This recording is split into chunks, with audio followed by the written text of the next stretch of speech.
हरे कृष्णा। आज मैं आपको फ्रेंडशिप डे के बारे में बताने जा रही हूँ।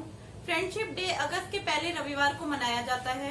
फ्रेंडशिप डे में हम अपने मित्रों के साथ रिश्तों का आदान प्रदान ज्यादा बेहतर बनाते हैं, उनके साथ समय व्यतीत करते हैं। फ्रेंडशिप डे कृष्ण और सुदामा के संबंध के बिना नहीं मनाया जा सकता। एक बार संदीपनी मुनि के आश्रम में कृष्ण और सुदामा दोनों गुरुकुल की शिक्षा लेने के लिए गए। तो एक बार क्या हुआ कि संदीपनी मुनि की पत्नी ने सुदामा और कृष्ण से बोला कि जंगल में से कुछ लकड़ियां ले आओ। तो दोनों जंगल में लकड़ियां लेने के लिए गए और वहां उनको लकड़ियां ढूंढते ढूंढते रात हो गई और कुछ बरसात होने लगी तो फिर वो रात को वहीं रुक गए। रुकने के बाद अगले दिन संदीपनी मुनि को बड़ी चिंता हुई कि कृष्ण और सुदामा कहाँ गए, वो आए क्यों नहीं। तो उन्होंने कुछ शिष्यों को भेजा और शिष्यों को बोला कि जाओ कृष्ण और सुदामा को ढूंढ के ले आओ। वो ढूंढने के लिए निकले तो उनको ढूंढते ढूंढते कृष्ण और सुदामा मिले। सुदामा और कृष्ण दोनों लकड़ियां लेकर संदीपनी मुनि के आश्रम में पहुंचे और इस चीज से संदीपनी मुनि बड़े प्रसन्न हुए कि इतना कठिन समय इन्होंने बरसात और रात में भी लकड़ियां ढूंढ ढूंढ के इन्होंने बड़ा कठिन परिश्रम किया और वो बड़े प्रसन्न हुए संदीपनी मुनि की इन्होंने बिल्कुल गुरु की आज्ञा का पालन किया। फिर ऐसे गुरुकुल की सारी शिक्षा उनकी समाप्त होने को आई। दोनों अपने अलग अलग ऐसे ही समय व्यतीत होता गया और कृष्ण जो है वो द्वारकाधीश के राजा बन गए और सुदामा जी की शादी हो गई और उनकी पत्नी सुशीला और उनके बच्चे। पर वो बहुत ही गरीब दरिद्र थे, तो दरिद्र होने के कारण वो अपनी पत्नी और बच्चों का देख रेख अच्छे से नहीं कर पा रहे थे। तो एक दिन सुशीला जी ने बड़ा आग्रह किया सुदामा से कि आप एक बार, कृष्ण तो आपके सखा थे, आप कृष्ण से भेंट करिए, आप कृष्ण से मिलने जाइए उनकी द्वारिकाधीश, उनकी द्वारिका नगरी।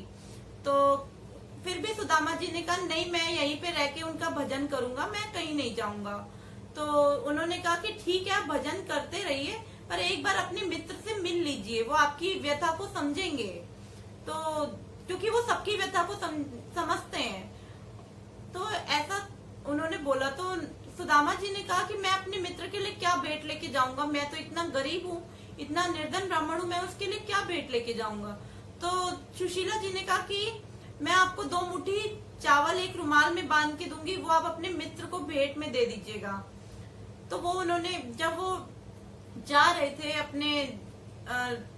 अपनी झोपड़ी से सुदामा जी निकले तो उन्होंने देखा, काफी रास्ता तय करने के बाद उनको कंकड़ पत्थर पैर में चुभे और कुछ उनके पैर में कांटा चुभ गया। तो वो कांटा निकाल रहे थे, उस टाइम भी उनको कृष्ण ही याद आ रहे थे। सुदामा जी हमेशा कृष्ण को बहुत याद करते थे। एक तो वो उनके सखा थे और वो भगवान के रूप में उनको ज्यादा याद करते थे। और वो चलते जा रहे थे। फिर ऐसे ही वो द्वारकाधीश द्वार पे पहुंचे, द्वारकाधीश धाम के द्वार पे पहुंचे तो उनको द्वारपाल ने रोक लिया और कहा कि आप अंदर नहीं जा सकते। तो सुदामा जी बड़े दुखी हुए कि मैं तो कृष्ण का मित्र हूँ, मुझे तो अंदर जाने दीजिए। तो पर अंदर उनको जाने नहीं दिया गया। तो एक द्वारपाल उनसे बोला कि ठीक है, देखते हैं, हम एक बार संदेशा भेज देते हैं कृष्ण को कि वो हो सकता है मिले, हो सकता है ना मिले। उन्होंने पहले ऐसा बोल दिया। तो और कृष्ण को जैसे ही पता लगा कि अच्छा मेरा बचपन का मित्र सुदामा आया, तो वो दौड़े, इतनी जल्दी में दौड़े कि उन्होंने चरण पादुका भी नहीं पहनी। और उतने में रुक्मिणी माता उनके पास थी और रुक्मिणी माता ने कहा कि महाराज चप्पल पहन लीजिए। पर कृष्ण जी ने नहीं सुना और वो बहुत तेजी में दौड़े और इतनी तेजी में उनके सुदामा और कृष्ण ऐसे गले मिले, सारे द्वारपाल देख रहे थे कि वो द्वारिकाधीश और ये इतने गरीब निर्धन ब्राह्मण, ये कैसे मित्रता। पर उसके बाद फिर उनको वो महल में ले गए, उनके चरण धोए और रुक्मिणी जी से बोला कि इनका बहुत ख्याल रखा जाए क्योंकि ये मेरे परम मित्र हैं। ऐसे ही जब उनसे मिले तो उन्होंने पूछा, कृष्ण ने पूछा सुदामा जी से कि आप मेरे लिए क्या भेंट लाए हो। तो सुदामा जी ने कहा, मैं आपके लिए कुछ भेंट नहीं लाया, मैं बहुत निर्धन ब्राह्मण हूँ, गरीब ब्राह्मण हूँ। पर वो उसमें भी कृष्ण जानते थे कि मेरे लिए चावल लाए सुशीला जी ने, सुदामा जी की पत्नी सुशीला जी ने मेरे लिए चावल भेजे हैं। पर वो तब तक कुछ बोले नहीं। फिर उन्होंने थोड़ी देर में फिर से पूछा कि मेरे लिए क्या भेंट लाए हो मित्र। सुदामा जी तब भी नहीं बोले और ऐसे बगल में ऐसे दबा रखे थे चावल की पोटली, पर वो कुछ बोले नहीं।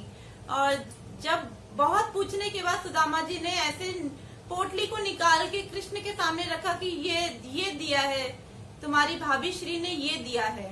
तो सुदामा जी, कृष्ण जी बड़े प्रसन्न हुए और उन्होंने चावल खाए। उन्होंने चावल उनको बहुत ही अच्छे, मतलब बहुत मीठे लग रहे थे कि अमृत के समान उनको वो चावल लग रहे थे।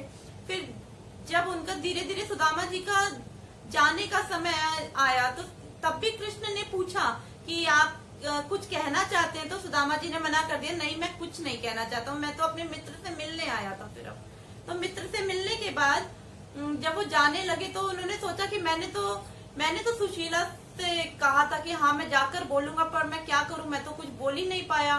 पर इतने में जब जा ही रहे थे तो जैसे ही वो अपने सुदामापुरी के निकट पहुंचे, तो सुदामापुरी के निकट पहुंचे तो उन्होंने देखा, अरे मेरा घर कहाँ गया, ये तो इतना बड़ा महल है यहाँ पे, ये मेरा घर तो ये नहीं हो सकता।